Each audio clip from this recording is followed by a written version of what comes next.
How to promote your Telegram channel. Hello everybody, welcome back to my channel.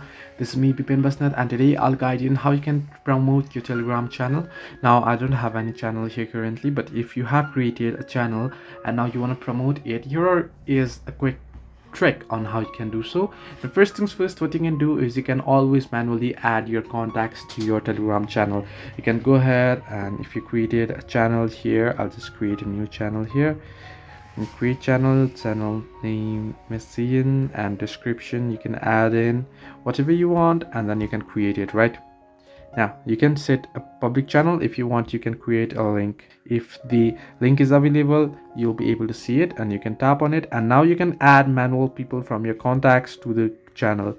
Now once you add them, now how you can promote it is you can promote it using your social media. You can share your Telegram.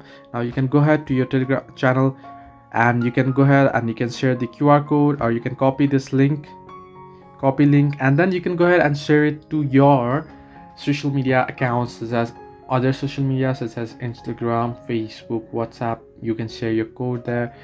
You can post it. What you want to do is, based on what your channel is, you can conduct giveaways. If you are the gaming channel, if it is a gaming channel, if your channel is somewhat related to movies, you can give away the movie tickets or such, and just create a giveaway so that more people are attracted. You can add your channel on Telegram catalog websites. Now you can promote it on the channel discussions groups and use other contacts to ask them to promote your channel and share link and add their contacts by giving them the admin as well. So hope this helped you. Do like and subscribe, and do not forget to leave a comment down below if you have any further issues.